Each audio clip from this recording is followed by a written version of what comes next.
ఈరోజు నేను వచ్చేసి వాల్స్ రిచెస్ట్ టెంపుల్ దగ్గర అయితే ఉన్నా. Welcome to day 5 of travelling south Indian temples. ఈరోజు నేను వచ్చేసి అనంత పద్మనాభ స్వామి టెంపుల్ దగ్గరికి అయితే వచ్చాం గైస్. ఇక్కడ నిన్నైతే మేమైతే గురువాయూర్లో అయిపోయింది కదా గైస్. అక్కడ నుంచి అయితే మధ్యాహ్నం అయితే ఒక దగ్గర ఆగి భోజనం చేసుకుని బట్టలు అయితే ఎండేసుకుని అక్కడ అయితే వెళ్ళిన చోటు కూడా బాగుంది గైస్, సూపర్ ఉంది. అక్కడ నుంచి అయితే మళ్ళీ బయలుదేరాం గైస్. అక్కడ నుంచి 100 కిలోమీటర్స్ ఏమో ఉంది. అక్కడ నుంచి అయితే మబ్బులు అయితే వచ్చాం గైస్ పద్మనాభ స్వామి టెంపుల్ దగ్గరికి. అక్కడైతే ఒక రూమ్ తీసుకొని అక్కడైతే ఉన్నాం గైస్. అక్కడనే ప్రొద్దున స్నానం చేసి అయితే టెంపుల్కి అయితే వెళ్ళాం గైస్.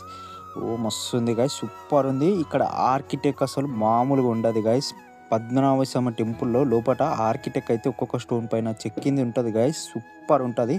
అసలు మన ఇండియాలో ఆర్కిటెక్ట్ ఇంకా మన ట్రెడిషన్ ఇది ఇంకా వేరే కంట్రీలో ఎక్కడైతే కనిపించదు గైస్. నేను తిరిగిన టెంపుల్లో ప్రతి ఒక్క టెంపుల్లో ఆ చెక్కిన ఒక్కొక్క దాన్ని ఎలా చెక్కారా బాబు అనిపిస్తుంది గైస్, అంత సూపర్ ఉంటుంది. ఇక ఇక్కడైతే దర్శనం అయితే చేసుకున్నాం. లోపలికి అయితే ఫోన్స్ అలా అయితే వేయలేదు.